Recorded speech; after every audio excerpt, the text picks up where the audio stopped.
Cuando mi propio hijo arrojó mi maleta bajo la lluvia y me gritó que no era más que un estorbo, algo dentro de mí murió esa noche. A los 72 años, me encontré temblando bajo un puente, viendo cómo la tormenta se llevaba el último fragmento de mi dignidad.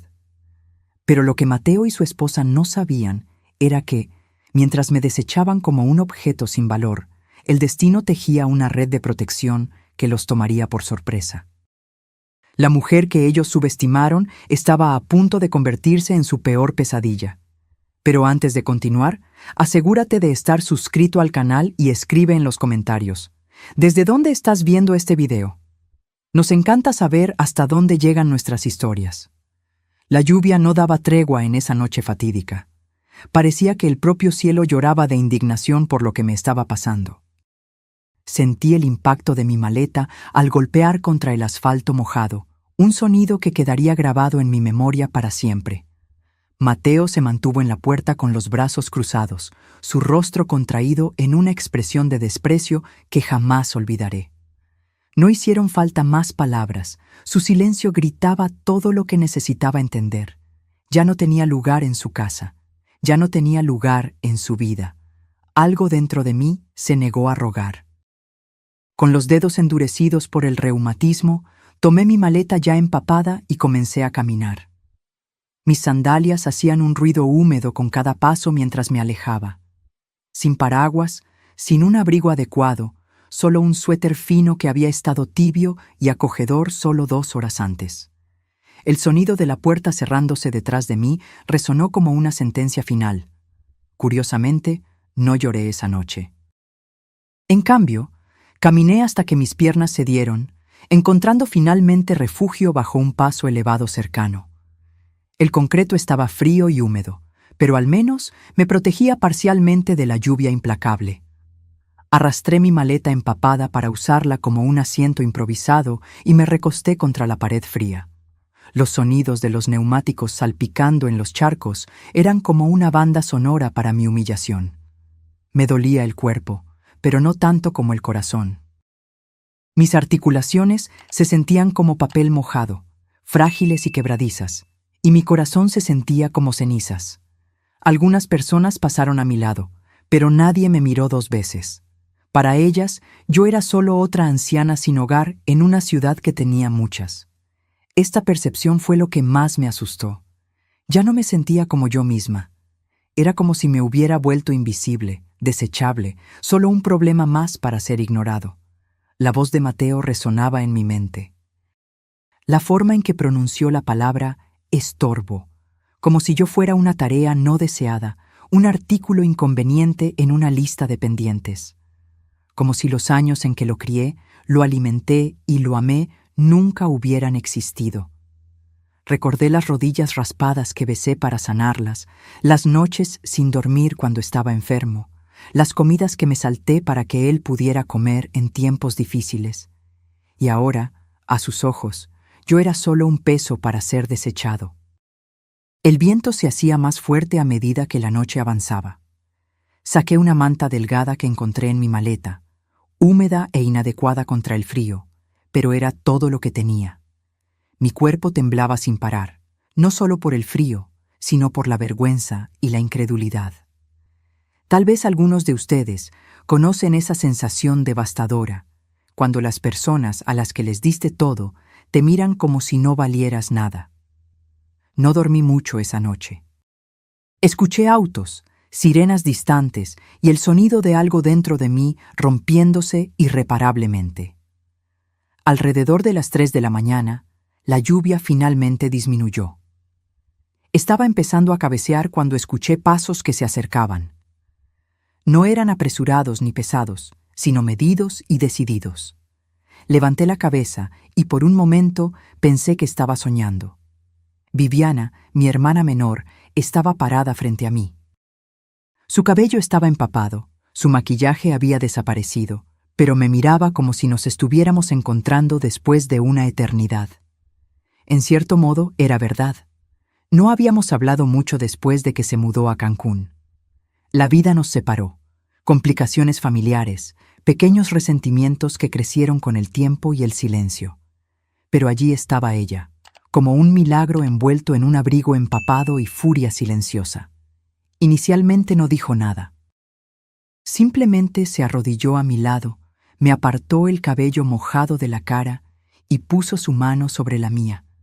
Ese fue el primer toque verdaderamente humano que sentí en semanas, tal vez meses. Me ayudó a levantarme sin decir una palabra. Tomó mi maleta y me condujo a su auto de alquiler como si fuera lo más natural del mundo.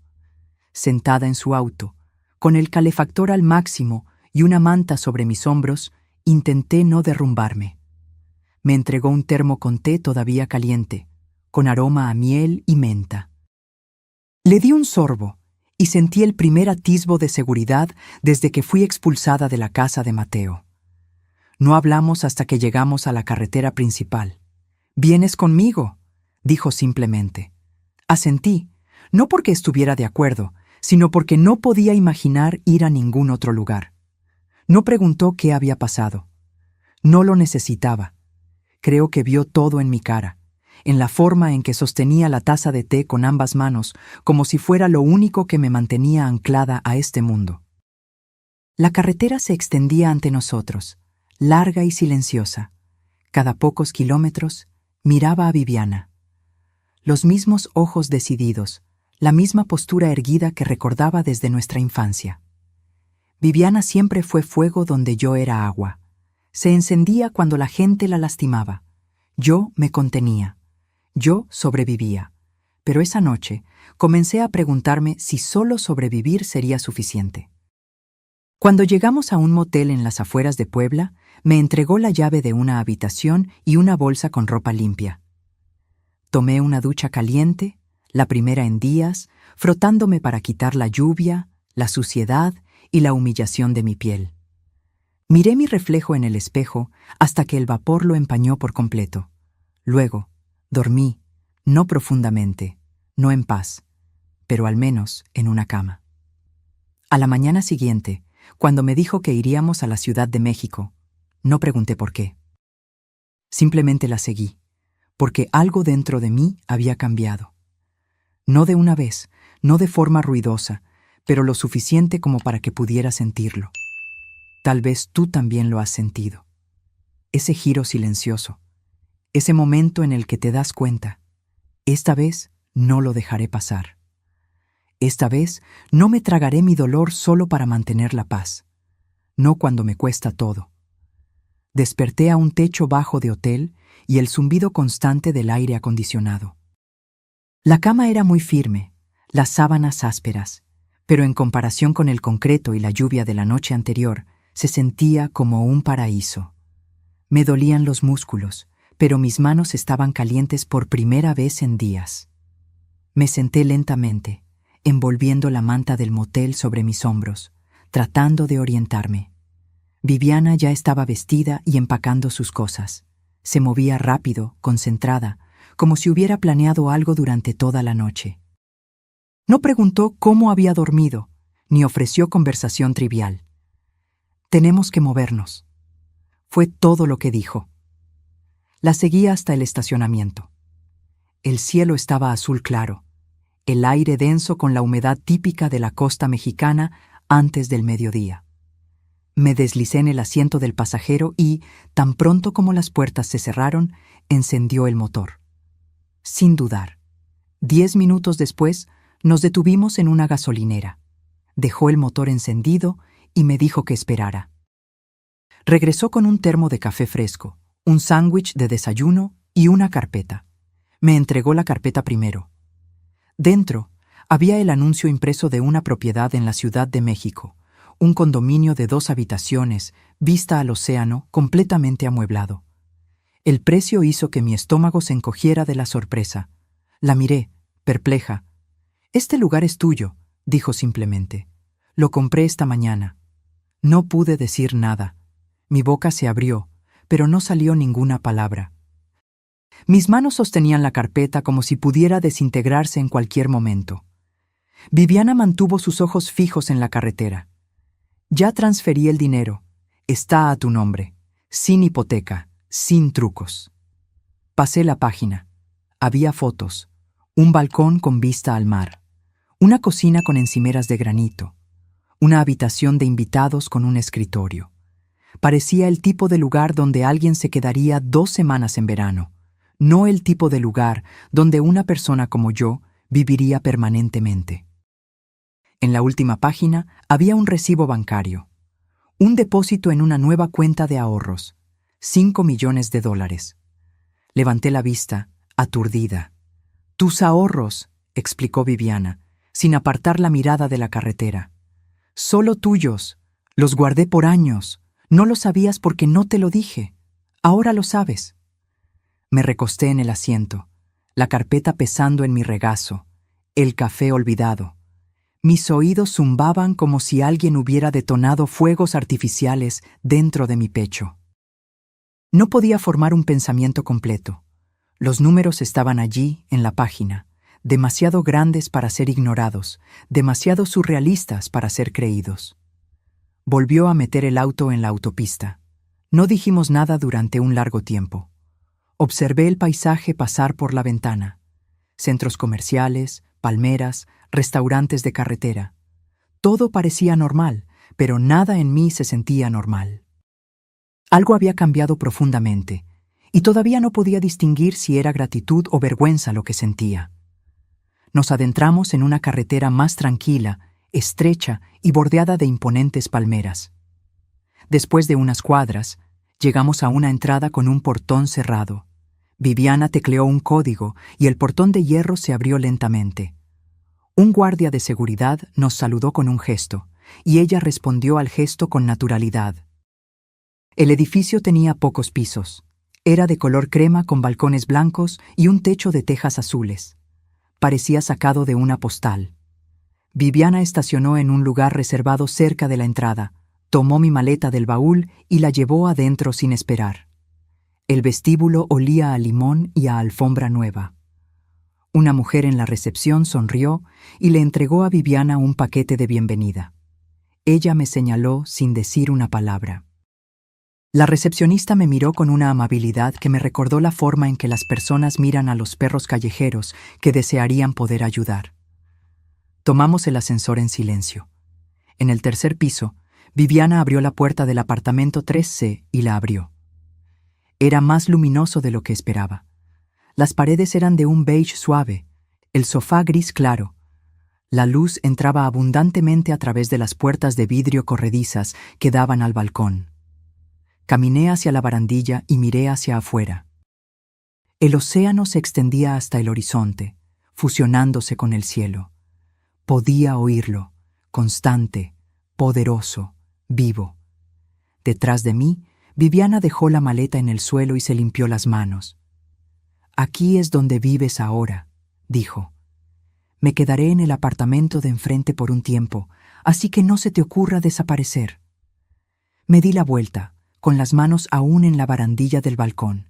Quería agradecer, pero las palabras parecían insignificantes ante todo aquello. En cambio, simplemente asentí lentamente. Viviana se acercó, su expresión seria. «Sé lo que él hizo, sé lo que ellos hicieron. No necesitas hablar de ellos si no quieres, pero no vas a dejar que te quiten nada más, nunca más». Me miró directamente a los ojos. Su tono era firme, no sentimental. «Este lugar es tuyo, el dinero es tuyo, y ya contacté a Graciela». Eso captó mi atención. Graciela Holanda, la amiga abogada de Viviana de la universidad. Inteligente, implacable, meticulosa. No la había visto en años. «Graciela está redactando los documentos ahora. Bloqueos financieros, protecciones legales. Lo que no quieras que se exponga quedará sellado, y lo que intenten tomar estará 2 pasos por delante». Solté un suspiro lento. Mis dedos apretaron el borde del balcón. La voz de Viviana se suavizó ligeramente. «No eres una invitada aquí. No eres dependiente. Eres la dueña. Y necesito que comiences a actuar como tal». Me quedé en el balcón por mucho tiempo después de que ella se fue. El océano no dejaba de moverse, tampoco los pensamientos en mi cabeza. Mateo pensó que me había enterrado, que me pudriría silenciosamente en algún rincón de un albergue para personas sin hogar. Pensó que la vergüenza me mantendría en silencio. No tenía idea de que estaba a punto de recuperar todo lo que él trató de quitarme. 3 días después de la mudanza, Viviana organizó una pequeña reunión de bienvenida en el salón de fiestas de la planta baja. No preguntó si yo quería una. Simplemente me envió un mensaje con la hora y me dijo que me pusiera algo azul. Ella ya había comprado 2 nuevos atuendos para mí y los había colgado en el armario. Elegí el de mangas largas, una tela ligera que no llamaba la atención, pero me hacía sentir yo misma de nuevo. Llegué unos minutos antes de las 6. El ambiente estaba suavemente iluminado, con bocadillos dispuestos en platos blancos y la vista del océano a través de una hilera de ventanas de vidrio. Cerca de una docena de personas estaban presentes, principalmente otros residentes del edificio, parejas jubiladas, algunas viudas, un señor que me recordó a mi difunto esposo, aunque más delgado y con una barbilla más afilada. No registré la mayoría de los nombres, pero reconocí su calidez, del tipo que no pide demasiado pronto. Viviana se aseguró de mantenerme cerca. Me presentó con suficientes detalles para ser educada, nunca entrando en nada personal. Nunca mencionó lo que había sucedido. Nunca mencionó a Mateo. Solo le dijo a la gente que yo había venido a la Ciudad de México para un nuevo comienzo. Estaba cerca de la ventana, observando la luz desaparecer sobre el agua, cuando el guardia de seguridad del edificio entró por la puerta lateral. Hizo una ronda lenta por el salón. Luego se detuvo cuando me vio. 3C.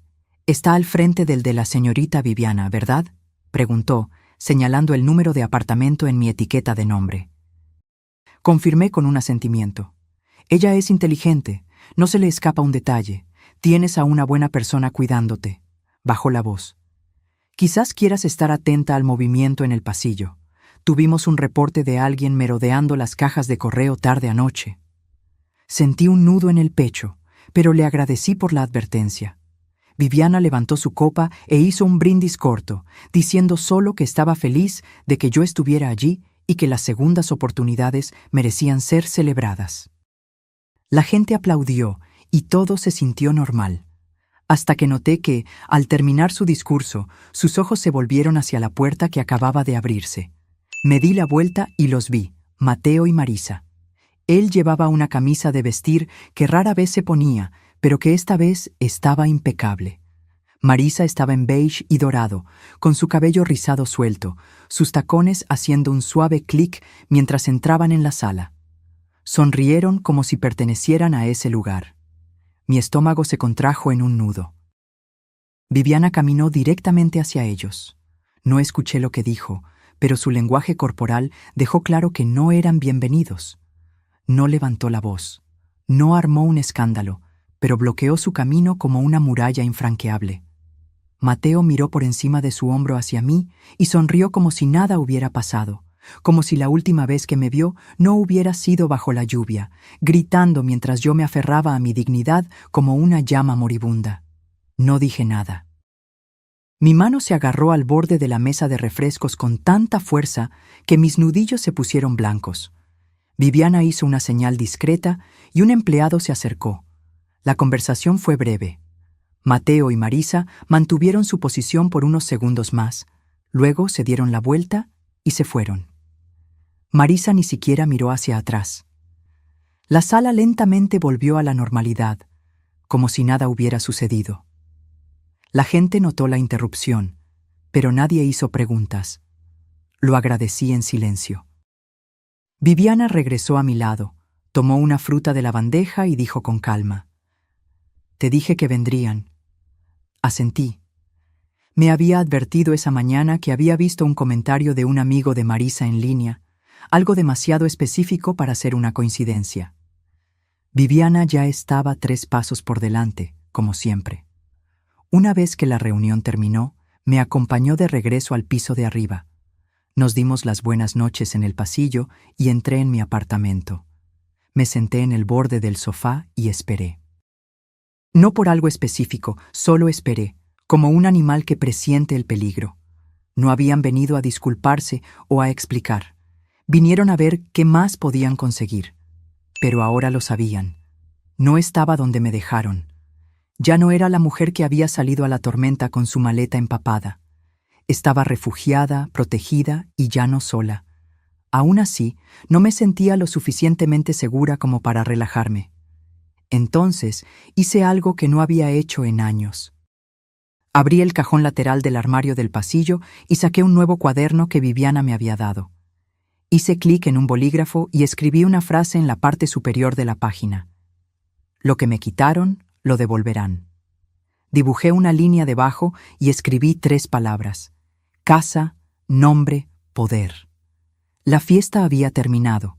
El telón estaba levantado y habían entrado al escenario pensando que aún controlaban la historia.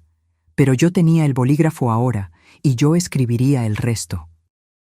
Viviana no perdió el tiempo. 2 días después de la fiesta, llamó a mi puerta a las 10 en punto, llevando una pila de sobres en una mano y su tablet en la otra. Su cabello estaba recogido en un moño austero, y su expresión me dijo que habíamos pasado la fase de las amabilidades. Desparramó todo sobre la encimera de la cocina y abrió la carpeta de arriba. Van a intentarlo de nuevo, dijo, pero esta vez no será a través del encanto, será legalmente. La observé colocar las páginas una por una. Cartas, correos electrónicos, capturas de pantalla, rastros digitales dejados por la actividad reciente de Mateo y Marisa. Viviana había contratado discretamente a un investigador privado para monitorear cualquier movimiento financiero o legal que involucrara mi nombre. Lo que descubrió fue sutil, pero inconfundible. Mateo había contactado a un pequeño bufete de abogados en otro estado, preguntando sobre transferencias de poder notarial y autorizaciones de cuidado para ancianos. Marisa estaba intercambiando mensajes con alguien sobre la contratación de un notario para documentación a domicilio. Viviana golpeó uno de los documentos con el dedo índice. Van a hacerlo parecer oficial, entregado en mano, personal. Creen que eres lo suficientemente amable como para firmar algo si vienen llorando. Me miró fijamente. Necesito que hagas exactamente lo que te diga. No discutí, no porque tuviera miedo, sino porque ahora comprendía algo que no había aceptado por completo antes. No se trataba de malentendidos o distancia emocional. Se trataba de control. Mateo y Marisa no querían ayudarme. Querían lo que creían que ya no merecía gestionar por mi cuenta. Esa tarde invitamos a algunos vecinos a tomar café. Nada formal, solo una reunión casual con bandejas de frutas y dulces. Suficientes personas para crear un ambiente social sin levantar sospechas. Viviana instruyó al portero que dejara subir a Mateo y Marisa si aparecían. Ella no los invitó, pero se aseguró de que alguien les informara. Luego, colocó un dispositivo de grabación debajo de la mesa lateral cerca del sofá y se sentó como si solo estuviéramos esperando a que cambiara el clima. Tomó menos de 20 minutos. Mateo llamó a la puerta. Abrí sin dudar. Él sonrió como si fuéramos viejos amigos reencontrándose. Marisa estaba detrás de él, sosteniendo una pequeña bolsa de regalo con papel de seda dorado saliendo por la abertura. Llevaba puesto un rosa claro y perlas. Lo habían ensayado meticulosamente. Mateo entró primero, con saludos efusivos y bromas sobre que estaban de paso. Marisa puso la bolsa en la mesa y sacó una lata de galletas caseras. Agradecí sin emoción. Viviana observaba en silencio desde su silla. Después de 5 minutos de conversación superficial, Mateo se inclinó hacia adelante, con las manos cruzadas. «Traje algo para que le eches un vistazo», dijo. Sacó una carpeta de su maletín y extrajo un documento grapado. La primera página tenía letras en negrita en la parte superior. Acuerdo de bienestar y propiedad familiar. Viviana echó un rápido vistazo al título y cruzó las piernas. Mateo deslizó los papeles por la mesa hacia mí. Solo algo para facilitar las cosas, para que podamos ayudar, coordinar asuntos médicos, facilitar el proceso en caso de que surja algo urgente. Sonrió de nuevo. Una sonrisa demasiado larga, demasiado forzada. Tomé la primera página y leí en silencio. El documento tenía 6 páginas. En el medio había un párrafo etiquetado como Autorización de poder temporal, seguido de otro titulado Cláusula de supervisión financiera. El lenguaje era cuidadoso, no abiertamente depredador, pero le daba a Mateo acceso total para actuar en mi nombre con respecto a decisiones médicas y financieras. También lo autorizaba a abrir y gestionar cuentas bancarias con acceso conjunto. Puse el papel en la mesa sin decir una palabra. Viviana se levantó, caminó hacia la cocina, tomó una segunda carpeta y regresó. De ella sacó un documento casi idéntico, pero este tenía una línea roja marcada en el medio. Esta es una copia de la versión que redactaste la semana pasada con ese asistente legal en la CMI, le dijo a Mateo. El correo electrónico original tiene una marca de tiempo. El lenguaje es palabra por palabra el mismo. El rostro de Mateo se congeló. Marisa permaneció en silencio, su máscara de dulzura comenzando a resquebrajarse. Viviana se volvió hacia mí. Adelante, pregúntales para qué es realmente esto. No necesité hacerlo. El silencio lo reveló todo. Viviana abrió la aplicación de grabación en su tablet y la dejó visible. Luego elevó la voz lo suficiente para que los vecinos pudieran escuchar. Quiero que todos sepan que este documento fue diseñado para quitarle los derechos financieros a Elvira bajo el pretexto de la asistencia. Esto es a lo que se parece la manipulación familiar. Mateo se levantó rápidamente. «No entiendes lo que estamos tratando de hacer», protestó. Marisa lo agarró del brazo con fuerza. Viviana se mantuvo absolutamente tranquila.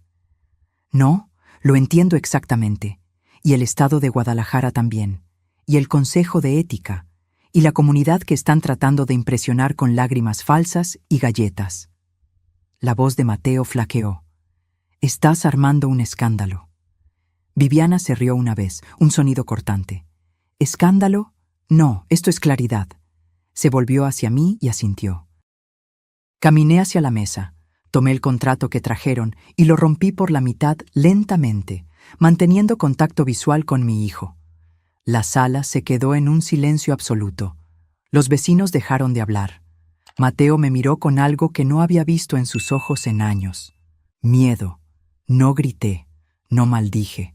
Simplemente levanté las páginas rotas y dije: «Esto es lo que sucede cuando confundes el silencio con la debilidad». Viviana hizo un gesto hacia la puerta. Mateo y Marisa se fueron, esta vez sin mirar atrás.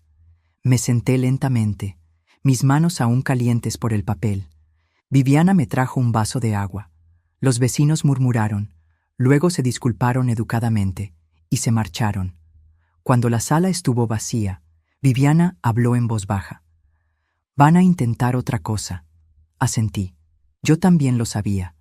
Pero lo que ellos no sabían era que ahora estábamos a la cabeza, y yo no solo estaba manteniendo la línea. Estaba lista para recuperar todo, pieza por pieza, nombre por nombre. Y esta vez nunca verían lo que se avecinaba. 3 mañanas después de que rompí su contrato por la mitad, abrí la puerta principal y encontré una orquídea blanca en el felpudo. Sin tarjeta, sin nota, solo la planta, delicada y perfecta, como una disculpa silenciosa que no tuvo el coraje de llamar. Me quedé allí por un largo tiempo, sin tocarla. El aire estaba caliente, el pasillo tranquilo. Del otro lado, la puerta de Viviana se abrió. Salió sosteniendo una taza de café en una mano y el teléfono en la otra. Vio la orquídea y se detuvo. «Están cambiando de táctica», dijo, sin siquiera parpadear. Asentí una vez y dejé la planta donde estaba. Volví adentro, cerré la puerta con llave y me entregué al silencio. Sabía lo que significaba esa orquídea. No era una disculpa, era una sonda. Esa noche vinieron de nuevo, esta vez no juntos. Mateo apareció alrededor de las 6, usando una camisa polo azul que recordaba haberle comprado para una entrevista de trabajo que nunca funcionó. Su sonrisa estaba más contenida de lo normal. Llevaba una pequeña bolsa de papel del restaurante italiano de la calle principal. Dijo que imaginó que aún no había cenado. No abrí la puerta mosquitera. Se quedó allí por un rato, diciendo que me veía bien, preguntando si me gustaba el vecindario, afirmando que él y Marisa habían estado hablando, que se sentían terribles por cómo las cosas habían escalado. Dijo que me extrañaba. No dije nada. Eventualmente, dejó la bolsa en el banco cerca de la pared y se fue. Observé su partida sin moverme. A la mañana siguiente fue el turno de Marisa. Apareció poco antes del mediodía con una bolsa de compras y un libro debajo del brazo. Su tono era más ligero, casi casual, como si fuera algo que ella siempre hacía. No mencionó el contrato roto, no mencionó la fiesta. Solo dijo que quería pasar a verme, tal vez ayudar con las tareas del hogar, cocinar algo si yo estaba cansada. Solía llamarme por mi primer nombre. Ese día me llamó mamá. La observé por la mirilla hasta que se dio por vencida y se fue. Se llevó las compras con ella, dejó el libro. Una semana transcurrió así. Uno venía, luego el otro, a veces con comida, a veces con flores. Una vez, dejaron una foto enmarcada de Mateo de niño, sosteniendo una caña de pescar a mi lado en un muelle. Un recuerdo que pensaron que podría usarse como un arma emocional. Yo no respondía, pero observaba y grababa todo. Viviana me dio un pequeño dispositivo no más grande que la llave de un auto. Se quedaba cerca de la puerta, siempre encendido cuando alguien se acercaba. No lo usé para atraparlos diciendo algo explícitamente criminal. Lo usé para registrar el tono, las vacilaciones, los patrones, porque sus palabras no eran sobre la reparación, eran sobre el acceso. Cada conversación giraba en torno a la comodidad, la preocupación y, eventualmente, la logística, las cuentas, la planificación del final de la vida. El lenguaje de los ladrones que fingen ser cuidadores. Viviana recogió las grabaciones y las compartió con Graciela.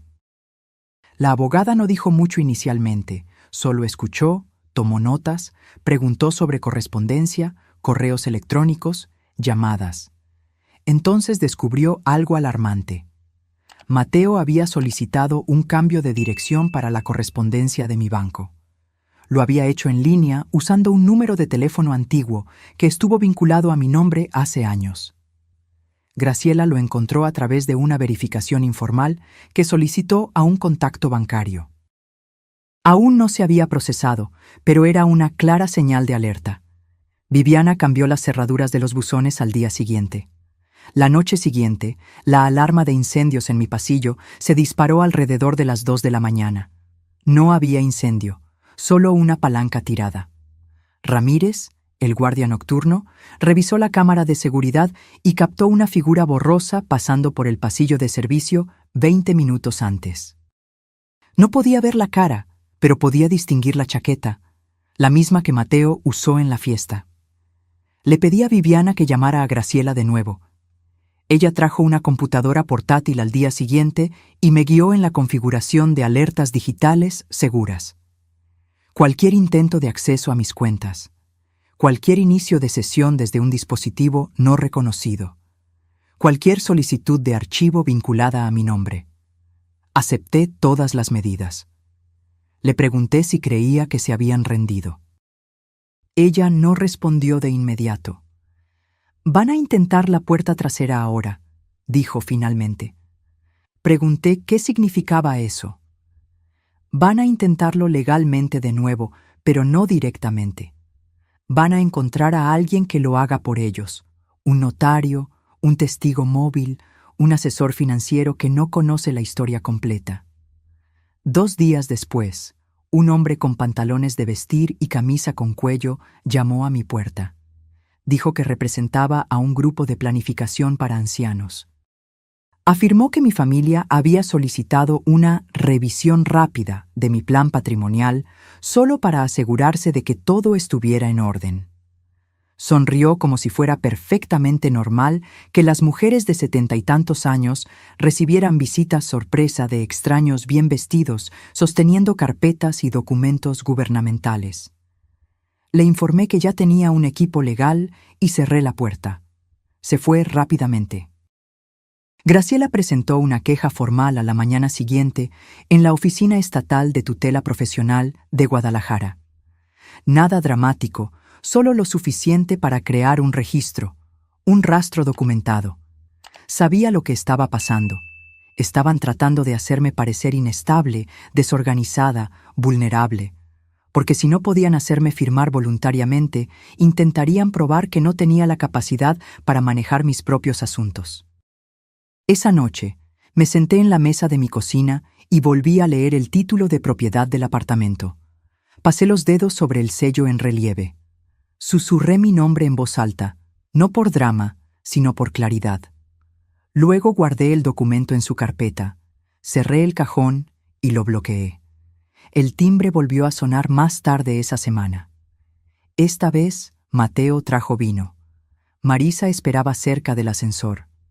Él no pidió entrar. Pidió que habláramos. Dijo que las cosas habían sido difíciles. Dijo que la familia debería permanecer unida. Dijo que tal vez podríamos hablar sobre algunas cosas prácticas. No abrí la puerta por completo. Solo hablé por la rendija. No regreses. Su voz flaqueó, no de tristeza, sino de ira disfrazada de confusión. No respondí. Esperé. Se fue. Volví a la cocina, me senté e hice una lista. 3 columnas. Lo que intentaron, lo que falló, lo que nunca sería perdonado. Ya no me estaba defendiendo. Estaba documentando, preparando. La tormenta había pasado, pero el daño que dejó serviría como prueba, y yo sería la única en llevarla adelante, pieza por pieza, hasta que no les quedara nada que reclamar. Cuando llegó el sobre, vino en un paquete blanco simple, sin dirección del remitente, sin sello postal, solo deslizado por debajo de mi puerta como una amenaza silenciosa. Lo encontré temprano en la mañana mientras preparaba té, todavía medio dormida, mis sandalias arrastrando en el suelo frío. Al principio pensé que podría ser otra carta de disculpa o una tarjeta de una de las señoras del club de lectura, pero el peso me dijo otra cosa. No era suave, no era personal, era rígido, pesado por dentro. No era una carta. Eran 6 páginas impresas, grapadas, cada página llena de lenguaje legal, diseñado para confundir, para intimidar. Habían contratado a un abogado, o al menos querían que yo lo pensara. La carta alegaba que, por razones de salud y seguridad, Mateo y Marisa estaban presentando una solicitud de revisión de tutela. Afirmaban tener evidencia de deterioro mental y que estaban preocupados por mi bienestar. Decían que mis recientes decisiones financieras habían sido erráticas y que podrían representar un peligro para mí y para otros. Me senté lentamente, volviendo a leer esa línea 3 veces. Decía que mis decisiones eran erráticas. Yo. La mujer que administró el presupuesto de una clínica de emergencia durante más de una década. La que se ocupó de facturas y disputas con proveedores mientras mi marido trabajaba por las noches. La que estiró 2 jubilaciones modestas durante una grave crisis de mercado. Y me llamaban inestable. No lloré. Me reí. Luego tomé el teléfono y llamé a Viviana. Al mediodía, Graciela estaba en mi puerta con una copia de la misma carta que también había sido enviada al bufete de Viviana. Intentaron enviarla allí también, probablemente esperando que ella entrara en pánico o me presionara para ceder. No comprendían quién era realmente Viviana. Graciela puso su computadora portátil en el mostrador y abrió un documento titulado Paquete de respuesta protectiva. El proceso ya estaba en marcha. Ella solo estaba insertando los elementos finales: transcripciones, fotografías, la grabación de audio de la visita de Mateo, copias de los cheques que me enviaron semanas antes con pequeñas anotaciones en las líneas de memo que decían cosas como «solo en caso de que necesites ayuda para decidir». Graciela leyó la carta con una calma estudiada, señalando frases claramente tomadas de plantillas legales en línea. Algunas de las afirmaciones ni siquiera se alineaban con la Ley Real de Jalisco. Carecían de detalles, la terminología estaba mal utilizada.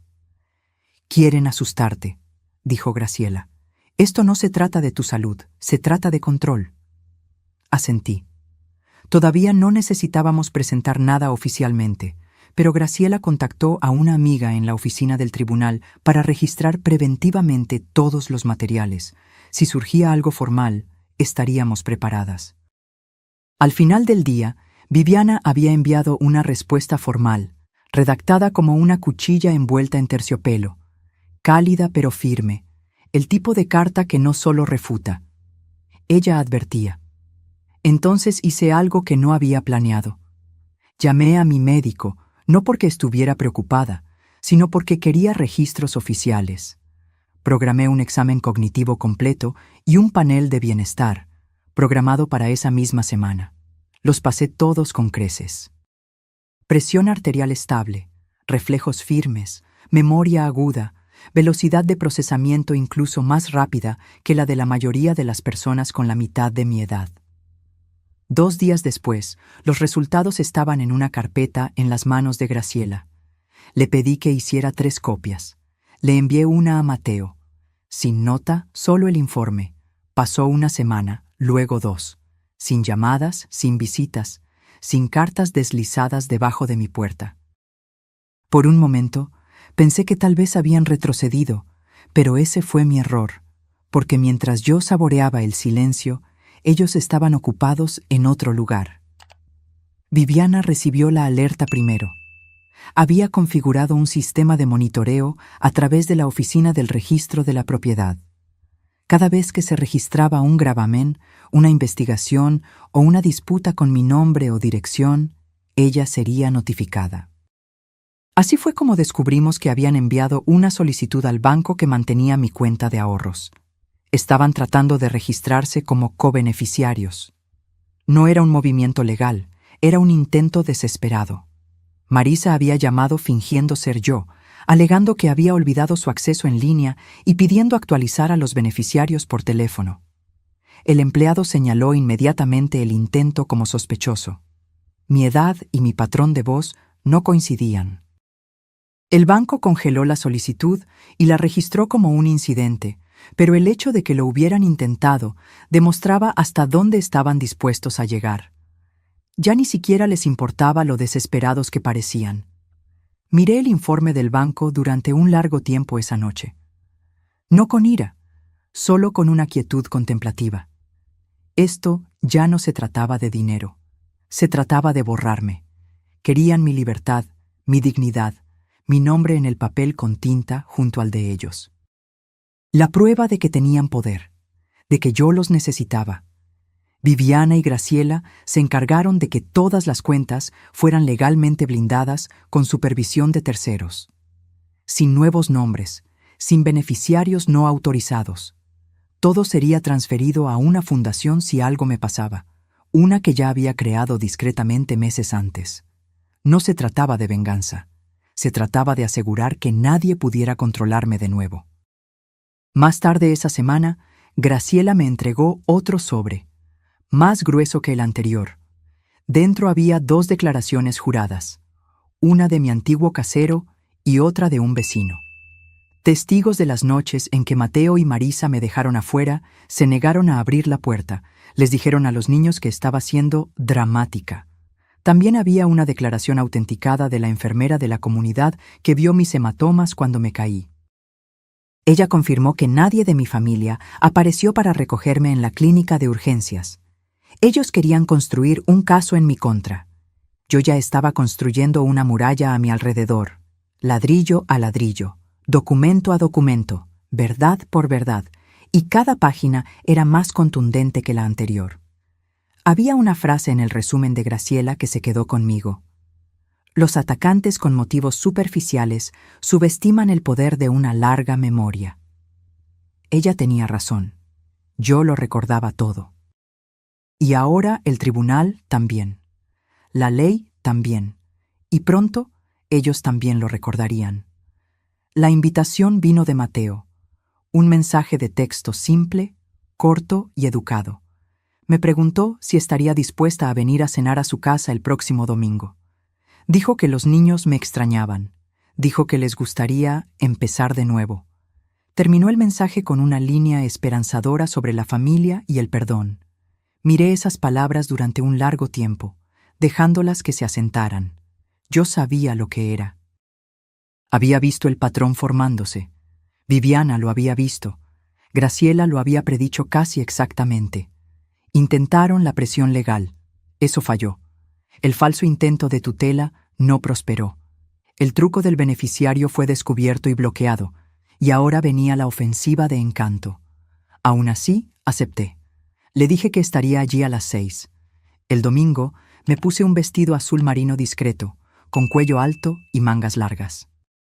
Me recogí el cabello y usé mi reloj de oro, el que Carlos me dio en nuestro 25º aniversario. No llevé nada más que un sobre delgado en mi bolso y mi expresión más serena.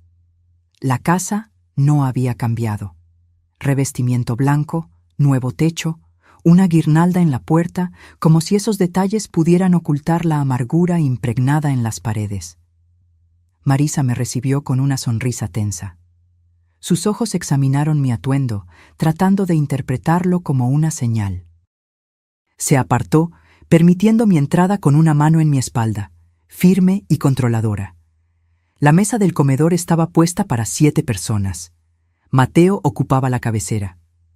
Los niños estaban arreglados, sus camisas demasiado formales para un domingo, sus ojos alternando entre mí y sus padres. Nos sentamos, comimos, la comida estaba buena, un poco demasiado perfecta. Hablaron de las calificaciones de los niños, de cómo Mateo estaba considerando un cambio de trabajo. Marisa elogió el plato que había preparado 2 veces, en un tono que imploraba aprobación. Asentí educadamente. Respondí cuando me preguntaron. No mencioné nada de los últimos meses, y ellos tampoco, al menos no directamente. A la mitad del postre, Mateo se reclinó en la silla y soltó un suspiro cuidadosamente ensayado. He estado pensando mucho últimamente en cómo las cosas se complicaron, y sé que todos cometimos errores, pero odio la distancia entre nosotros. Marisa extendió la mano para tomarla de él. Y con los niños creciendo, agregó, simplemente no queremos arrepentimientos. Queremos que sepan cómo se comporta una verdadera familia. Asentí. Aprecio eso, respondí. Realmente lo aprecio. Sonrieron, y entonces Mateo, finalmente, llegó al punto. Me preguntaba, mamá, si en algún momento podríamos hablar sobre cómo seguir adelante, tal vez revisar algunas de las decisiones que se tomaron cuando las cosas estaban tensas, especialmente en lo que respecta a los asuntos patrimoniales. Ahí estaba, el guante de terciopelo retirado, revelando la mano que siempre había estado debajo. Dejé que el silencio se prolongara el tiempo suficiente. Luego tomé mi bolso y saqué el sobre. Claro, dije con calma, pero creo que es mejor que todos seamos perfectamente claros. Así que preparé algo. Deslicé el sobre por la mesa. Los dedos de Marisa se contrajeron antes de que pudiera controlar el movimiento. Mateo abrió el sobre. Dentro había un anexo legalmente autenticado. Delineaba el establecimiento permanente de la Fundación Elvira Ruiz, la organización sin fines de lucro que había formado oficialmente. Confirmaba que la casa donde ahora vivía, las cuentas bancarias, el fondo fiduciario, todo estaba legal e irrevocablemente vinculado a la fundación. Enumeraba a los beneficiarios: un programa de becas para madres solteras mayores de 60 años, un fondo de asistencia para víctimas de abuso de ancianos y un programa de asistencia médica comunitaria en nombre de Carlos. El rostro de Mateo se endureció. La sonrisa de Marisa se resquebrajó por los bordes. Miren, expliqué suavemente, yo también lo he pensado mucho, y me di cuenta de que no quiero pasar el resto de mi vida preocupada por quién se merece qué, o quién piensa que se ganó una parte de algo que nunca ayudó a construir. Mateo tragó saliva. Pude ver el calor creciendo detrás de sus ojos. Se estaba conteniendo, tratando de mantener la compostura. No los estoy cortando por completo, agregué, pero estoy eligiendo paz, claridad y protección. Nadie dijo nada. Los niños permanecieron inmóviles, confundidos, demasiado jóvenes para entender las corrientes subterráneas, pero lo suficientemente mayores para sentir la tensión que se instaló densamente en el aire. Me levanté lentamente. La cena estuvo deliciosa. Gracias. Marisa comenzó a hablar, pero las palabras tropezaron. Trató de sonreír de nuevo, pero se rindió a la mitad del camino. En la puerta principal, Mateo me siguió. ¿Esto es todo?, preguntó en voz baja. Seguí caminando. Mamá, dijo de nuevo, un poco más alto, un poco más cortante. Estábamos tratando de arreglar las cosas. Me di la vuelta finalmente. No, respondí con calma. Ustedes hicieron esto. Sus hombros cayeron como si, por primera vez, se diera cuenta de que no podía transferirme la culpa. No pensé que llegaría tan lejos, murmuró. Asentí. Esa es la cuestión con los límites. Una vez que los cruzas, no eres tú quien decide dónde terminan. Parecía querer decir más, pero cerró la boca. Viviana se acercó a mi lado. Deberíamos volver adentro. Y volvimos. Cuando el juez regresó, no dudó. Moción concedida. Los documentos falsificados fueron declarados nulos. El estatuto de la fundación fue protegido. Una recomendación formal fue enviada a la oficina del fiscal de distrito para una investigación más a fondo. Y con eso terminó, al menos a los ojos de la corte. Pero para mí era algo más profundo. Me había posicionado frente a un sistema que históricamente ignoró a mujeres como yo, descartó nuestras voces, asumió que éramos demasiado frágiles o confusas o demasiado emocionales, y yo había sido escuchada. No gané porque grité más fuerte. Gané porque me negué a apartar la mirada. Gané porque mantuve mis registros, dije la verdad y confié en el silencio para hacer su trabajo. Esa noche me senté en el balcón con Viviana y Graciela. Compartimos tarta de durazno y dejamos que la brisa marina entrara. No dijimos mucho. No lo necesitábamos. La verdad había hablado por nosotros, y por primera vez fue suficiente. 3 semanas después del veredicto, subí al pequeño escenario en el nuevo centro comunitario, sosteniendo un micrófono con manos que ya no temblaban. Delante de mí había casi 100 rostros. A algunos los conocía bien.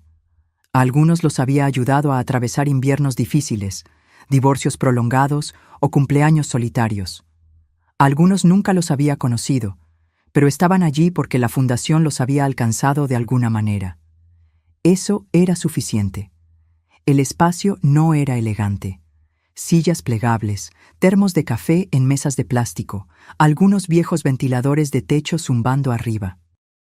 Pero las paredes estaban recién pintadas y decoradas con fotos de nuestros programas. Mujeres aprendiendo oficios, voluntarios de cuidado a personas mayores abrazando a pacientes, niños riendo junto a cajas de donación cuidadosamente empacadas. No preparé un discurso formal. No quería montar un espectáculo. Solo dije la verdad. Esta organización nunca se trató de dinero. Comencé lentamente, haciendo una pausa para afirmar mi respiración. Se trataba de no ser borrada, de demostrar que la segunda mitad de la vida puede ser tan poderosa como la primera, tal vez incluso más. Aplaudieron, pero no dejé que el momento se prolongara. Le entregué el micrófono a Liana y salí del escenario. Ella representaba el futuro ahora. Su voz, su liderazgo, su energía. Yo había construido los cimientos. Ellos levantarían el resto. Después del evento, la gente se quedó. Algunos lloraron. Algunos me abrazaron. Una mujer me entregó una nota que simplemente decía: «Gracias a ti, tuve el coraje de pedir la custodia de mi nieto». Guardé la nota en el bolsillo de mi abrigo y salí discretamente por la puerta trasera. Esa tarde, planté 3 nuevos manzanos en el borde de mi jardín. No sé si viviré para verlos dar fruto, pero plantar algo que tal vez nunca coseches es un acto de fe. No en ti misma, sino en el mundo que vendrá después de ti. Si alguna vez te has sentido desechada, invisibilizada o subestimada solo por tu edad, tu silencio o tu amabilidad, ten esto en cuenta. Todavía tienes el poder de trazar límites, de reclamar tu espacio, de plantar algo nuevo. Incluso cuando el mundo intenta convencerte de que tu tiempo ya ha pasado. Mateo nunca volvió a contactarme. Durante mucho tiempo, imaginé alguna gran disculpa, una llamada emotiva, una carta llena de arrepentimiento, pero nunca llegó. En cambio, recibí un paquete de su abogado. Dentro había un término de acuerdo firmado, renunciando a cualquier reclamo restante sobre la fundación o las propiedades que aún estaban a mi nombre. Sin nota, sin explicación. Él había elegido el silencio en lugar de la redención. Lo acepté, no porque lo perdoné, sino porque ya no necesitaba nada de él. El capítulo de él en mi vida había terminado hace mucho tiempo. Simplemente no se había dado cuenta hasta que la puerta se cerró detrás de él. A la mañana siguiente, doné sus últimas pertenencias de la infancia a la tienda de segunda mano del refugio local. No por ira, solo por claridad. Algunas cosas no necesitan ser guardadas, necesitan ser liberadas. En los días siguientes, comencé a caminar todas las mañanas, 5 kilómetros al amanecer, a veces sola, a veces con vecinos que se unían a mí en un silencio respetuoso. Nunca hablábamos de lo que había sucedido. No lo necesitábamos. Habían seguido la historia desarrollándose en los periódicos, en la televisión, a través de comentarios susurrados en los pasillos del supermercado. Pero caminar a mi lado era una forma de respeto no declarado, y eso valía más que cualquier disculpa formal. Una mañana, en el sendero detrás del huerto, vi a una joven sentada en un banco con su hijo pequeño. Se veía exhausta, como si el mundo hubiera pesado sobre sus hombros durante demasiado tiempo. Cuando pasé, ella me llamó. «Eres Elvira, ¿verdad? ¿La mujer que luchó contra la familia?» Sonreí suavemente. «Soy Elvira, pero no luché. Solo me negué a desaparecer». Sus ojos se llenaron de lágrimas. «Gracias», susurró. Eso fue todo. No se necesitaron más palabras. Esa tarde planté 3 nuevos manzanos en el borde de mi jardín. No sé si viviré para verlos dar fruto, pero plantar algo que tal vez nunca coseches es un acto de fe. No en ti misma, sino en el mundo que vendrá después de ti. Graciela nos visitó de nuevo ese fin de semana. Tomamos té, nos reímos de un segmento de noticias que había pronunciado mal su nombre y hablamos de organizar un taller de escritura para mujeres jubiladas la próxima primavera. «Las historias», dijo, «son lo último que no pueden robar». Cuando ella se fue, me quedé en la ventana observando el viento mover las hojas de los árboles. El tipo de viento que no derriba las cosas, sino que les recuerda que pueden mantenerse en pie. El golpe en la puerta llegó 3 meses después del veredicto. Abrí sin dudar. Olivia, la hermana de Marisa, estaba parada allí, luciendo más pequeña de lo que recordaba. «Se están divorciando», dijo sin preámbulo. No respondí. «Mateo está viviendo en un apartamento cerca del centro. Volvió a dar clases. Marisa está vendiendo la casa». Asentí, esperando que llegara al punto. Olivia parecía insegura, jugueteando con la correa de su bolso. «Los chicos preguntan por ti», dijo finalmente. «Pensé que te gustaría saberlo». Le agradecí por la información y le ofrecí un café. Ella se negó educadamente. «Tenías razón, ¿sabes?», dijo mientras se daba la vuelta para irse. «Sobre todo». Cerré la puerta suavemente detrás de ella. No se trataba de tener razón. Nunca se trató de eso. 3 semanas después, recibí una postal. Sin remitente, solo mi dirección. En el reverso, una sola línea escrita con letra masculina. «Ahora lo entiendo». Guardé la tarjeta en un cajón. No por sentimentalismo, sino como un recordatorio. Las batallas más importantes no terminan con trompetas y fanfarrias. Terminan en silencio, en reconocimiento, en cambios sutiles que tardan años en manifestarse por completo. Hoy, la Fundación Elvira Ruiz atiende a más de 500 mujeres al año. Tenemos 3 sucursales y un programa de mentoría que conecta a mujeres mayores de 60 años con jóvenes estudiantes. recibimos una pequeña subvención del gobierno municipal. Conseguimos suficientes donaciones para comprar un edificio modesto en el centro de la ciudad.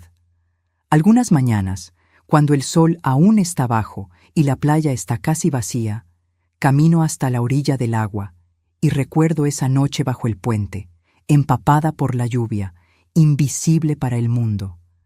Recuerdo a la mujer que era, temblando de frío y vergüenza. Y luego miro a la mujer en la que me he convertido.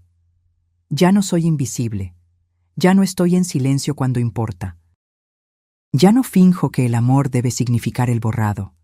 El agua aún lava la arena, constante, implacable. Las olas aún vienen, aún se van. Pero ahora, cuando vuelvo a casa, no reviso las cerraduras 2 veces.